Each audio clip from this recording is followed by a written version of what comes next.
Hey guys, what is up? We're back with another week of Katekyo Hitman REBORN. And guess what? The ring is here. You know what the business is. You know what it is. What do? You kiss the ring. We kiss the ring at before and after every video. So with Chapter 141, of course, they now are dealing with some brand new enemies of the future, trying to find some of their missing friends. Of course, the task is to find Hibari, the strongest guardian within Suna's group, but at the same time, too, in hopes to find any allies, friends, associates associated with Suna, given the fact that the Vongola is being hunted and eliminated as we speak by the Milifor, another up-and-coming rising mafia group. They have an agenda against the Vongola, and they see to it that they are completely eradicated. They don't care if they're just dealing with the boss. It's the boss and his people. And even people he don't deal with that's associated with his people are getting targeted. So with Chapter 141, it ends off where not only are they trying to find Hibari, they are also looking for Kyoko, Haru, Ipin. They're looking for all of them. So Suna, Gokudera, and future Yamamoto head to this abandoned warehouse place where all these storage boxes, storage crates, and all of that stuff. And there they see Ipin and Lambo, but they're getting attacked. And they're obviously getting attacked by one of Milfor's people. So they're thinking, okay, they're gonna get hurt, so we need to intervene and stop them. So now this goes into Chapter 142, where we do see a little action from future Yamamoto. And this is why, I don't know if this counts as a spoiler or not. I guess it did showcase earlier in the series, but they do kind of touch up on it a little bit more. But Reborn had an eye for Yamamoto in particular. Okay, he did. So the chapter opens up with the two characters who are from the Milfor, particularly from the their Black Spell squad. Now I will say this, you'll see certain characters within the Milfor on two different sides of the same family. You have the Black Spell, and then you're going to see the other group within the Milfor. If you think they're bad now, just wait and see. So we have the first one. His name kind of sounds like Tarzan, but in Japanese, Tazaru. I don't know if that's a low-key kind of racist, because he's you can tell he's a black man. You know, these things never really hit the first time you read them, so it's just like I don't think she was trying to go for that. But and I mean, Tarzan was always shown to be a white man, but I'm thinking too far of it. So scrap what I just said. But either way, him. And then the next one is called Nosaru. So both of them are part of and they're classified depending on their ranking under the Milfor's Black Spell group. So these two are the ones that are attacking Haru, Ipin, Lambo, and Kyoko. And once they realize oh, there's new incomers, they go to attack them as well. So Yamamoto obviously, at this current time, at this current moment, he is the oldest, so he's telling Suna and Gokudera to kind of stay behind while he goes and handle this. We do have where Nosaru is telling Tazaru that hey, let me go and attack these guys. I can handle this. I can take it. They're my prey. So while he goes and tries to attack particularly Lambo, because Ipin says, you go and find Kyoko and Haru, I'll deal with this individual. Obviously, we are dealing with 10-year-older Lambo and Ipin. Current day age Lambo and Ipin are 5 years old. So obviously we're seeing 15-year-olds. The Lambo that we've seen on and off again since the Daily Life arc into the Varya arc. So we're seeing him again in his actual time period, but the bad version of it. the bad version of this time period.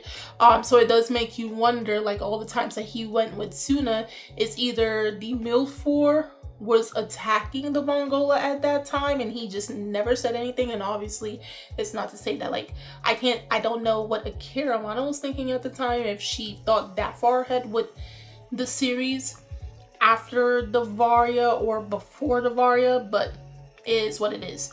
So before these two can actually get where they need to go, Nozoru, who has a sight which is engulfed in dying will flames, mind you, they are flying.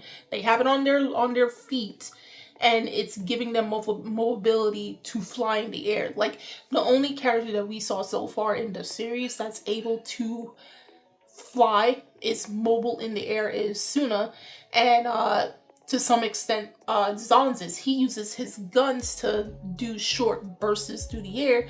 Suna uses his hands for short bursts and even for long distances.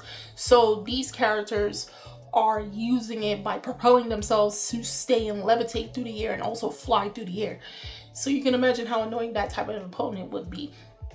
So while Nozoru wants to go and attack Ipin, his attack gets blocked by, y'all, like, the coolest panel. I'm sorry, I had to use that. Out of all of this stuff that happened in the chapter, that's what I had to use for the thumbnail, because he just looks so cold. Man's head bent down and he just holds the sword like this.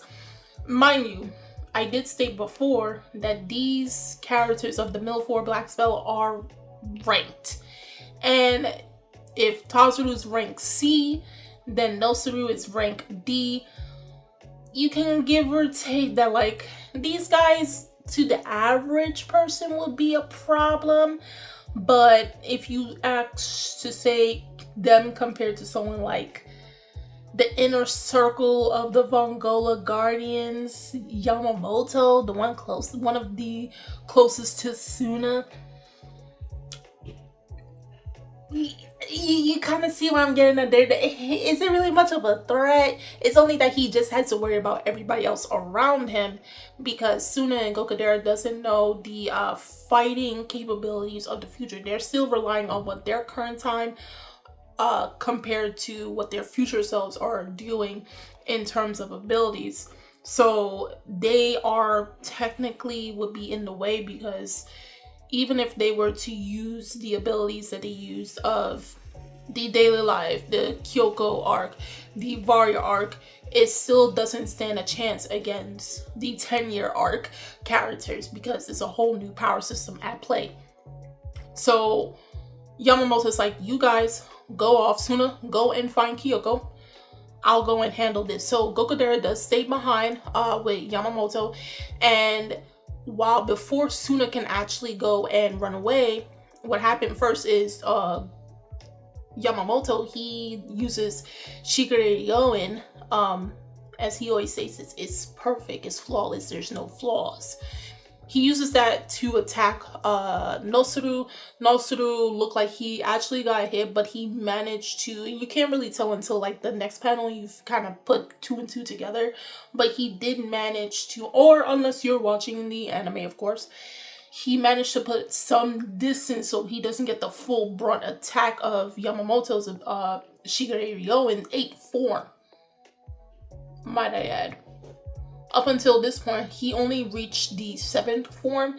Now, to just refresh your memories a little bit, the time he was learning the Shigure Ryoin from his father, each master, and this is going back to his fight with Squalo, because we haven't really seen him use it too much since then, but his father, who was another pupil, now turned master, the Shigure Ryoin, once it's passed on, each user eventually, they learn the first 7 forms, and then they can add on their new form afterwards. And then if they end up finding a pupil to teach it, they teach them still the same 7 forms, and the pupil, or they can teach them how much forms that they make, but the pupil then has to learn their own, because it's an ever-changing somewhat sword style. like you learn the basics of it, but it's ever changing in the sense that you become your own master, so therefore you create your own techniques, and that's what Yamamoto did. So again, Nozoru was able to get away without getting severely cut down. Only like a scratch on his shirt, which he goes crazy for. And then so he tries for another attack. Yamamoto does manage to block it by opening one of the boxes, and it has like a swirling water shield that blocks the attack. Both Suna and Gokudera are very fascinated by this, because they're like, the boxes are able to do a lot of things. Not just, you know, shooting up for a radar to sense if things are near them or anything, or for camouflage. It can be used for defense or offense.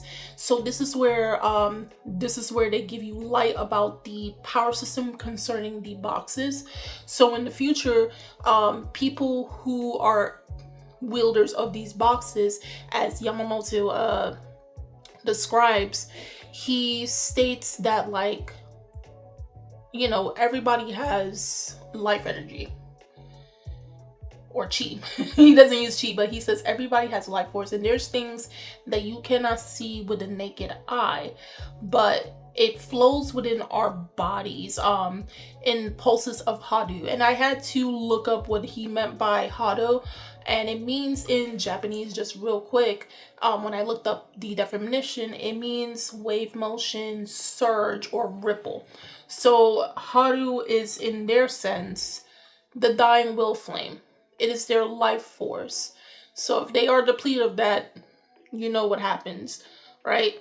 So as he's explaining this, he's saying that, like, when you harmonize with the ring, with your Hado or your dying will, once it passes through it, then it's converted and then producing high density energy, something that Suna does consistently when he goes in a hyper dying will fame. And again, when you go back to the first major arc of the series, they kind of I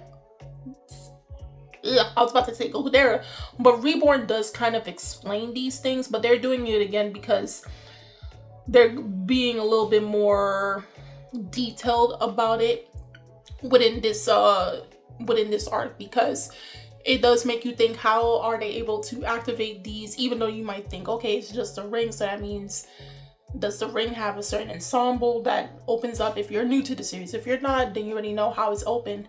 But some may assume that, does the ring have a certain insomnia, a certain code on it to open up these boxes? No, it is technically condensed dying will energy passing through your veins and hitting one particular part of your body, and then you use that with that little bit of flame to open up the boxes, and then out comes a surprise. And depending on what type of flame you have, because now again the power system is different.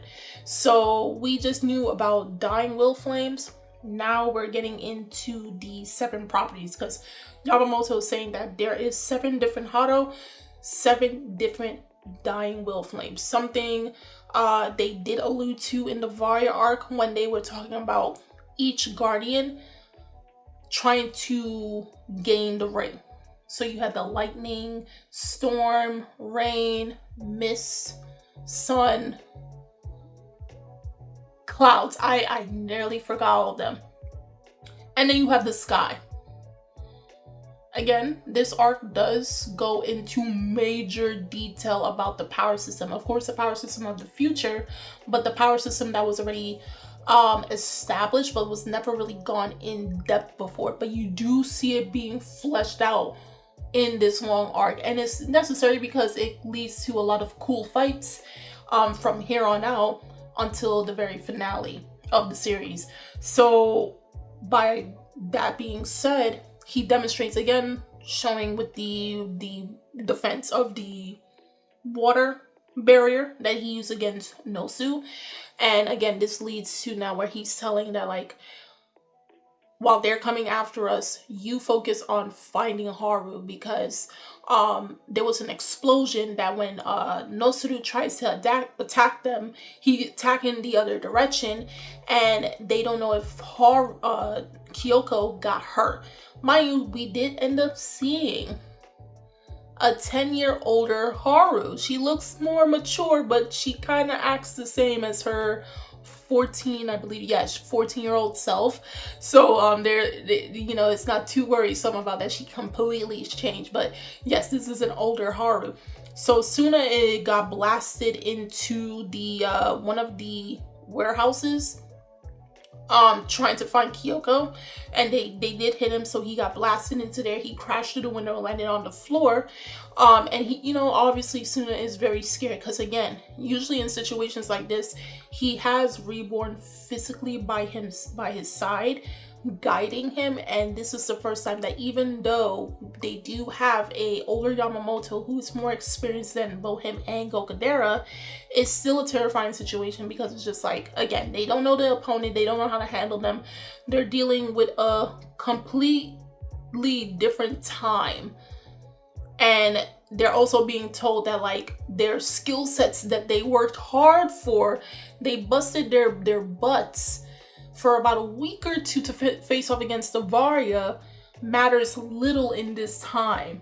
So it's just like their hands are tied behind their back, and not only that, they're all being targeted for reasons haven't been explained yet. So while he's looking, he ends up crying because, again, scary situation. And while he's crying looking for Kyoko, he ends up spotting her. 10-year future Kyoko has longer hair. She seems even a little bit more quieter, not as, I mean, I can probably guess it's because of the situation she's in.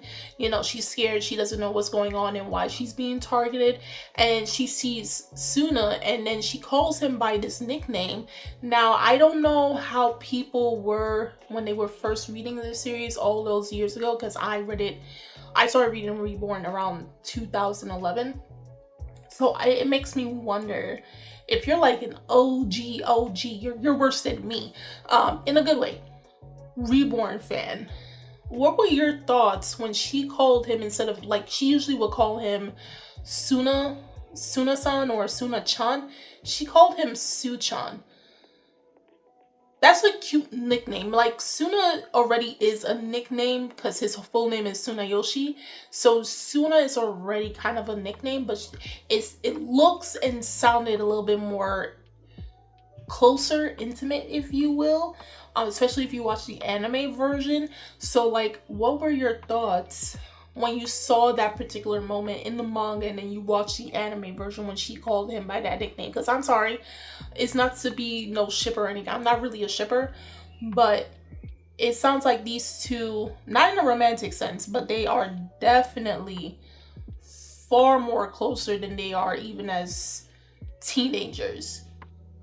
And then again, she is a normal civilian, so she's not going to be too much into the mafia business.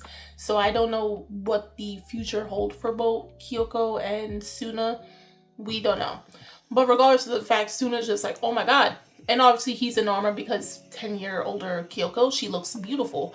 So he's saying that, like, I'm going to protect you, I'm here. And she's like, this brings back memories. You look very nostalgic for some reason. Before they can really, talk it out and saying, kind of, I mean, it's nostalgic for you, but I'm actually from the past.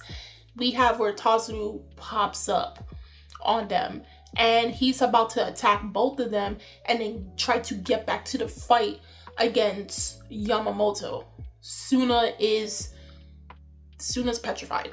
He is shaking. He's shaking so bad while he's even holding up the bottle with the dying will flames. Again, situations like these, usually Reborn is already there, and Reborn in some cases would go on the offensive, where he probably would end up shooting the enemy to give at least Suna some coverage to gather himself up, and then go on the attack where he enters into dying will flame and then so on. But due to the fact that if Reborn tries to go outside, breathe in some of that air, it's GG for him. Unfortunately, I mean, the air is toxic already as is. I get it. So then it bleeds back to the fight outside with Yamamoto versus Nosuru, and we have where, like, Gokudera is being told that, like, hey, let me handle this, you go run and hide or go find Suna. Gokudera is offended by this. He's getting hot-headed, like, I don't need to run anywhere. So Yamamoto's like, oh, okay, if you're gonna stay here, take a box. And Gokudera is kind of like gloating, like, you make it seem so easy. Watch me do it so I can join in the fray. Yamamoto's only giving him one chance to see what he can actually do. So he keeps doing it, even though Yamamoto broke down on how to use the boxes. It's not clicking for Gokudera. So Yamamoto was about to demonstrate what it's like to open up 2 boxes at the same time. And before he can actually do it, there's smoke, poof of smoke happening, and then we have our current Yamamoto popping up with his bat like he's at practice. And then it's not only him, but it's Ipin, Haru, Lambo, and Kyoko. All of them popped up. And I know this led to people thinking, okay, first it was Suna, then it was Gokudera. And you mean to tell me now Yamamoto and the others, their current self is someone is deliberately doing this? Because there's no way that all these people from the past 10 years prior, or 9 years and 10 months, are all popping up at the same time. You won't get your answers till later on in this arc, so I'm not gonna spoil it for you. If you already read it, of course, no spoilers for those who are just reading it for the first time. But if you know, you know. If you're watching the anime version, the same thing. I'm not gonna spoil it for you. But don't you think it's a coincidence that they're all popping up? It's not just Suna or Gokudera. It would have been, bad if it's one or 2 people, but now it's getting to the point where several people are popping up to the future. So something happened. It's messing up with the time sequence of reality and all that stuff, and it's bleeding with these characters bleeding into their future that's kind of bleak at this point. So again, if you guys already read chapter 142 of Katekyo Hitman REBORN, do tell me in the comment section of how you felt about this chapter. If you are new to this series, how are you enjoying it so far? I know you have been hearing news for the past week or 2 about Reborn. Again, as I said in the last video, until there is official news, don't go spreading misaligned news or misguided news.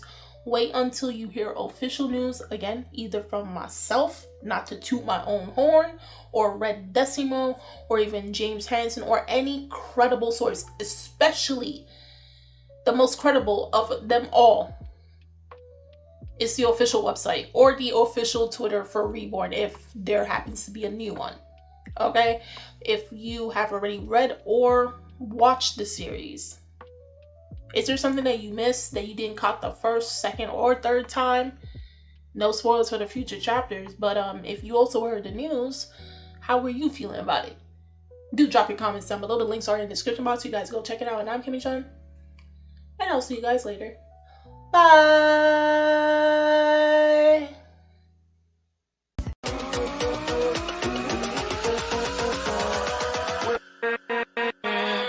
With